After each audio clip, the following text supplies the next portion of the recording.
제39장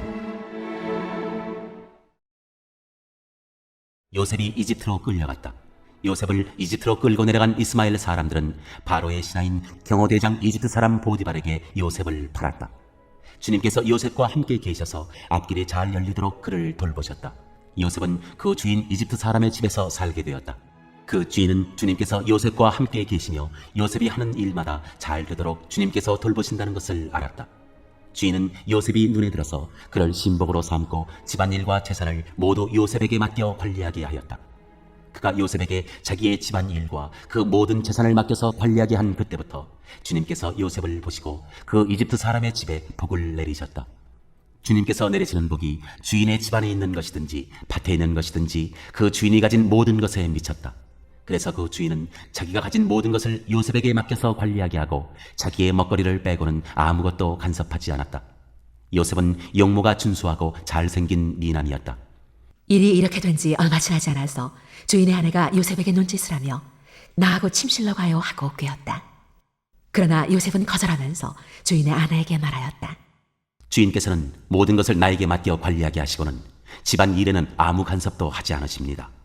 주인께서는 가지신 모든 것을 나에게 맡기셨으므로 이 집안에서는 나의 위에는 아무도 없습니다. 나의 주인께서 나의 마음대로 하지 못하게 한 것은 한 가지뿐입니다. 그것은 마님입니다. 마님은 주인 어른의 부인이시기 때문입니다.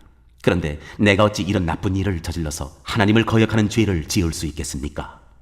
요셉이 이렇게 말하였는데도 주인의 아내는 날마다 끈질기게 요셉에게 요구해왔다. 요셉은 그 여인과 함께 침실로 가지도 않았을 뿐만 아니라 아예 그 여인과 함께 있지도 않았다. 하루는 요셉이 할 일이 있어서 집 안으로 들어갔는데 그 집 종들이 집 안에 하나도 없었다. 여인이 요셉의 옷을 붙잡고 나하고 침실로 가요 하고 졸랐다. 그러나 요셉은 붙잡힌 자기 옷을 그의 손에 버려둔 채 뿌리치고 집 바깥으로 뛰어나갔다. 여인은 요셉이 그 옷을 자기의 손에 버려둔 채 집 바깥으로 뛰어나가는 것을 보고 집에서 일하는 종들을 불러다가 말하였다. 이것 좀 보아라. 주인이 우리를 웃음거리로 만들려고 이 히브리 녀석을 데려다 놓았구나. 그가 나를 욕보이려고 달려들기에 내가 고함을 질렀더니 그는 내가 고함 지르는 소리를 듣고 제 옷을 여기에 내버리고 바깥으로 뛰어나갔다. 이렇게 말하고 그 여인은 그 옷을 곁에 놓고 주인이 집으로 돌아오기를 기다렸다. 주인이 돌아오자 그에게 이렇게 일러바쳤다. 당신이 데려다 놓은 저 히브리 사람이 나를 농락하려고 나에게 달려들었어요. 내가 사람 살리라고 고함을 질렀더니 옷을 내 앞에 버려두고 바깥으로 뛰어나갔어요. 주인은 자기 아내에게서 당신의 종이 나에게 이 같은 행패를 부렸어요 하는 말을 듣고서 화가 치밀어 올랐다. 요셉의 주인은 요셉을 잡아서 감옥에 가두었다. 그곳은 왕의 죄수들을 가두는 곳이었다.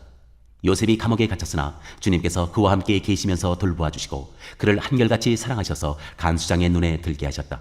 간수장은 감옥 안에 있는 죄수를 모두 요셉에게 맡기고 감옥 안에서 일어나는 온갖 일을 요셉이 혼자 처리하게 하였다. 간수장은 요셉에게 모든 일을 맡기고 아무것도 간섭하지 않았다.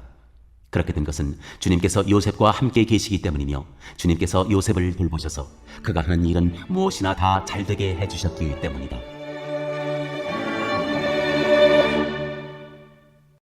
제40장 이런 일들이 있은 지 얼마 뒤에 이집트 왕에게 술잔을 올리는 시종장과 빵을 구워 올리는 시종장이 그들의 상전인 이집트 왕에게 잘못을 저지른 일이 있었다. 바로가 그 두 시종장, 곧 술잔을 올리는 시종장과 빵을 구워 올리는 시종장에게 노하여서 그들을 경호대장의 집안에 있는 감옥에 가두었는데 그곳은 요셉이 갇힌 감옥이었다. 경호대장이 요셉을 시켜서 그 시종장들의 시종을 들게 하였으므로 요셉이 그들을 받들었다. 그들이 갇힌 지 얼마 뒤에 감옥에 갇힌 두 사람, 곧 이집트 왕에게 술잔을 올리는 시종장과 빵을 구워 올리는 시종장이 같은 날 밤에 꿈을 꾸었는데 꿈의 내용이 저마다 달랐다. 다음 날 아침에 요셉이 그들에게 갔는데 요셉은 그들에게 근심스런 빛이 있음을 보았다. 그래서 요셉은 자기 주인의 집에 자기와 함께 갇혀있는 바로의 두 시종장에게 물었다. 오늘은 안색이 좋아 보이지 않습니다. 왜 그러십니까? 그들이 그에게 대답하였다. 우리가 꿈을 꾸었는데 해몽할 사람이 없어서 그러네. 요셉이 그들에게 말하였다. 해몽은 하나님이 하시는 것이 아닙니까? 나에게 말씀하여 보시기 바랍니다. 술잔을 올리는 시종장이 자기가 꾼 꿈 이야기를 요셉에게 하였다. 내가 꿈에 보니 나의 앞에 포도나무가 있고 그 나무에는 가지가 셋이 있는데 거기에서 싹이 나더니 곧 꽃이 피고 포도송이가 익었네. 바로의 잔이 나의 손에 들려 있기에 내가 포도를 따다가 바로의 잔에 그 즙을 짜서 그 잔을 바로의 손에 올렸지. 요셉이 그에게 말하였다. 해몽은 이러합니다. 가지 셋은 사흘을 말합니다. 앞으로 사흘이 되면 바로께서 시정장을 불러내서 직책을 되돌려 주실 것입니다. 시정장께서는 전날 술잔을 받들어 올린 것처럼 바로의 손에 술잔을 올리게 될 것입니다. 시정장께서 나를 기억하여 주시고 나를 따로 생각해 주시기 바랍니다. 그리고 바로에게 나의 사정을 말씀드려서 나도 이 감옥에서 풀려나게 해 주시기 바랍니다. 나는 히브리 사람이 사는 땅에서 강제로 끌려온 사람입니다. 그리고 여기에서도 내가 이런 구덩이 감옥에 들어올 만한 일은 하지 않았습니다. 빵을 구워 올리는 시종장도 그 해몽을 듣고 보니 좋아서 요셉에게 말하였다. 나도 한 꿈을 꾸었는데 나는 빵이 담긴 바구니 3개를 머리에 이고 있었네.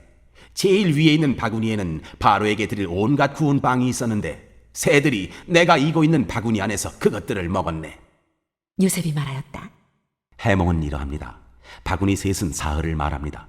앞으로 사흘이 되면 바로께서 시정장을 불러내서 목을 베고 나무에 매다실 터인데 새들이 시정장의 주검을 쪼아먹을 것입니다. 그러한 지 사흘째 되는 날, 그날은 바로의 생일인데 왕은 신하들을 다 불러 모으고 잔치를 베풀었다. 술잔을 올리는 시종장과 빵을 구워 올리는 시종장이 신하들이 모인 자리에 불려나갔다. 바로에게 술을 따라 올리는 시종장은 직책이 회복되어서 잔에 술을 따라서 바로의 손에 올리게 되고 빵을 구워 바치는 시종장은 매달려서 처형되니 요셉이 그들에게 해몽하여 준 대로 되었다. 그러나 술잔을 올리는 시종장은 요셉을 기억하지 못하였다. 그는 요셉을 잊고 있었다.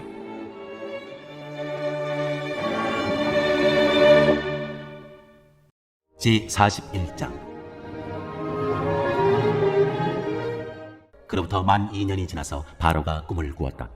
그가 나일 강가에 서 있는데 잘생기고 살이 찐 암소 7마리가 강에서 올라와서 갈밭에서 풀을 뜯는다. 그 뒤를 이어서 흉측하고 야윈 다른 암소 7마리가 강에서 올라와서 먼저 올라온 소들과 함께 강가에 선다. 그 흉측하고 야윈 암소들이 잘생기고 살이 찐 암소들을 잡아먹는다. 바로는 잠에서 깨어났다.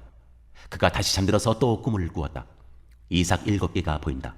토실토실하고 잘 여문 이삭 7개가 나오는데 그것들은 모두 한 줄기에서 나와서 자란 것들이다. 그 뒤를 이어서 또 다른 이삭 7개가 피어나오는데 열풍이 불어서 야위고 마른 것들이다. 그 야윈 이삭이 토실토실하게 잘 여문 이삭 7개를 삼킨다. 바로가 깨어나 보니 꿈이다. 아침에 그는 마음이 뒤숭숭하여 사람을 보내어서 이집트의 마술사와 현인들을 모두 불러들이고 그가 꾼 꿈 이야기를 그들에게 하였다. 그러나 아무도 그에게 그 꿈을 해몽하여 주는 사람이 없었다. 그때에 술잔을 올리는 시종장이 바로에게 말하였다. 제가 꼭 했어야 할 일을 못한 것이 오늘에야 생각납니다. 임금님께서 종들에게 노하셔서 저와 빵을 구워 올리는 시종장을 경호대장 집 감옥에 가두신 일이 있습니다. 저희들이 같은 날 밤에 각각 꿈을 꾸었는데 두 꿈의 내용이 너무나 달랐습니다. 그때 그곳에 경호대장의 종인 히브리 소년이 저희와 함께 있었습니다. 저희가 꾼 꿈 이야기를 그에게 해주었더니 그가 그 꿈을 풀었습니다. 저희 두 사람에게 제각기 그 꿈을 해몽하여 주었던 것입니다. 그리고 그가 해몽한 대로 꼭 그대로 되어서 저는 복직되고 그 사람은 처형되었습니다. 이 말을 듣고서 바로가 사람을 보내어 요셉을 불러오게 하였고 사람들은 곧바로 그를 구덩이에서 끌어냈다. 요셉이 수염을 깎고 옷을 갈아입고 바로 앞으로 나아가니 바로가 요셉에게 말하였다. 내가 꿈을 하나 꾸었는데 그것을 해몽할 수 있는 사람이 없다. 나는 네가 꿈 이야기를 들으면 잘 푼다고 들었다. 그래서 너를 불렀다. 요셉이 바로에게 대답하였다. 저에게는 그런 능력이 없습니다. 임금님께서 기뻐하실 대답은 하나님이 해주실 것입니다. 바로가 요셉에게 말하였다. 꿈에 내가 나일 강가에 서 있는데 살이 찌고 잘생긴 암소 7마리가 강에서 올라와서 갈밭에서 풀을 뜯었다. 그것들의 뒤를 이어서 약하고 아주 흉측하고 야윈 다른 암소 7마리가 올라오는데 이집트 온 땅에서 내가 일찍이 본 일이 없는 흉측하기 짝이 없는 그런 암소들이었다. 그 야위고 흉측한 암소들은 먼저 올라온 기름진 암소 7마리를 잡아먹었다. 흉측한 암소들은 살이 찐 암소들을 잡아먹었는데도 여전히 굶은 암소처럼 흉측하였다. 그리고는 내가 깨어났다. 내가 또다시 꿈에 보니 한 줄기에서 자란 이삭 7개가 있는데 잘 여물고 실한 것들이었다. 그것들의 뒤를 이어서 다른 이삭 7개가 피어나오는데 열풍이 불어서 시들고 야위고 마른 것들이었다. 그 야윈 이삭이 잘 여문 7 이삭을 삼켜버렸다. 내가 이 꿈 이야기를 마술사와 현인들에게 들려주었지만 아무도 나에게 그 꿈을 해몽해 주지 못하였다. 요셉이 바로에게 말하였다. 임금님께서 두 번 꾸신 꿈의 내용은 다 같은 것입니다. 임금님께서 장차 하셔야 할 일을 하나님이 보여주신 것입니다. 그 좋은 암소 7마리는 7해를 말하고 잘 염은 이삭 7개도 7해를 말하는 것입니다. 두 꿈이 다 같은 내용입니다. 뒤따라 나온 야위고 흉측한 암소 7마리나 열풍에 말라버린 쓸모없는 이삭 7개도 역시 7해를 말합니다. 이것들은 흉년 7해를 말하는 것입니다. 이제 제가 임금님께 말씀드린 바와 같이 임금님께서 앞으로 하셔야 할 일을 하나님이 보여주신 것입니다. 앞으로 올 7해 동안에는 온 이집트 땅에 큰 풍년이 될 것입니다. 그런데 곧 이어서 7해 동안 흉년이 될 것입니다. 그렇게 되면 이집트 땅에 언제 풍년이 있었더냐는 듯이 지나간 일을 다 잊어버리게 될 것입니다. 그리고 기근이 이 땅을 황폐하게 할 것입니다. 풍년이든 다음에 오는 흉년은 너무나도 심하여서 이집트 땅에서는 아무도 그 전에 풍년이 든 일을 기억하지 못할 것입니다. 임금님께서 같은 꿈을 2번이나 거듭 꾸신 것은 하나님이 이 일을 하시기로 이미 결정하시고 그 일을 꼭 그대로 하시겠다는 것을 말씀해 주시는 것입니다. 이제 임금님께서는 명철하고 슬기로운 사람을 책임자로 세우셔서 이집트 땅을 다스리게 하시는 것이 좋을 듯합니다. 임금님께서는 전국의 관리들을 임명하셔서 풍년이 계속되는 7해 동안에 이집트 땅에서 거둔 것의 5분의 1을 해마다 받아들이도록 하심이 좋을 듯합니다. 앞으로 올 풍년에 그 관리들은 온갖 먹거리를 거두어들이고 임금님의 권한 아래 각 성읍에 곡식을 갈무리하도록 하십시오. 이 먹거리는 이집트 땅에서 7해 동안 이어갈 흉년에 대비해서 그때 이 나라 사람들이 먹을 수 있도록 갈무리해 두셔야 합니다. 그렇게 하시면 기근이 이 나라를 망하게 하지 못할 것입니다. 바로와 모든 신하들은 이 제안을 좋게 여겼다. 바로가 신하들에게 말하였다. 하나님의 영이 함께하는 사람을 이 사람 말고 어디에서 또 찾을 수 있겠느냐? 바로가 요셉에게 말하였다. 하나님이 너에게 이 모든 것을 알리셨는데 너처럼 명철하고 슬기로운 사람이 어디에 또 있겠느냐? 네가 나의 집을 다스리는 책임자가 되어라.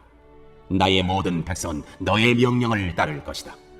내가 너보다 높다는 것은 내가 이 자리에 앉아있다는 것뿐이다. 바로가 또 요셉에게 말하였다. 내가 너를 온 이집트 땅의 총리로 세운다. 그렇게 말하면서 바로는 손가락에 끼고 있는 옥새 반지를 빼서 요셉의 손가락에 끼우고 고운 모시옷을 입히고 그 목걸이를 목에다 걸어주었다. 그런 다음에 또 자기의 병거에 버금가는 병거에 요셉을 태우니 사람들이 물러나거라 하고 외쳤다. 이렇게 해서 바로는 요셉을 온 이집트 땅의 총리로 세웠다. 바로가 요셉에게 말하였다. 나는 바로다.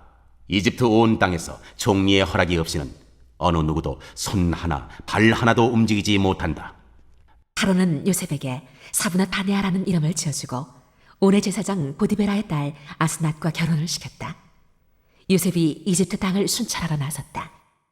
요셉이 이집트 왕 바로를 섬기기 시작할 때 그의 나이는 30살이었다. 요셉은 바로 앞에서 물러나와서 이집트 온 땅을 두루 다니면서 살폈다. 풍년을 이룬 7해 동안에 땅에서 생산된 것은 대단히 많았다. 요셉은 이집트 땅에서 7해 동안 이어간 풍년으로 생산된 모든 먹거리를 거두어들여 여러 성읍에 저장해 두었다. 각 성읍 근처 밭에서 나는 곡식은 각각 그 성읍에 쌓아두었다. 요셉이 저장한 곡식의 양은 엄청나게 많아서 마치 바다의 모래와 같았다. 그 양이 셀 수 없을 만큼 많아져서 기록을 중단할 수밖에 없었다. 요셉과 온의 제사장 보디베라의 딸 아스낫 사이에서 두 아들이 태어난 것은 흉년이 들기 전이었다. 요셉은 하나님이 나의 온갖 고난과 아버지 집 생각을 다 잊어버리게 하셨다 하면서 맏아들의 이름을 므낫세라고 지었다. 둘째는 내가 고생하던 이 땅에서 하나님이 자손을 번성하게 해주셨다 하면서 그 이름을 에브라임이라고 지었다. 이집트 땅에서 7해 동안 이어가던 풍년이 지나니 요셉이 말한 대로 7해 동안의 흉년이 시작되었다. 온 세상에 기근이 들지 않은 나라가 없었으나 이집트 온 땅에는 아직도 먹거리가 있었다. 그러나 마침내 이집트 온 땅의 백성이 굶주림에 빠지자 그들은 바로에게 먹을 것을 달라고 부르짖었다. 바로는 이집트의 모든 백성에게 요셉에게로 가서 그가 시키는 대로 하여라 하였다. 온 땅에 기근이 들었으므로 요셉은 모든 창고를 열어서 이집트 사람들에게 곡식을 팔았다. 이집트 땅 모든 곳에 기근이 심하게 들었다. 기근이 온 세상을 뒤덮고 있었으므로 다른 나라 사람들도 요셉에게서 곡식을 사려고 이집트로 왔다.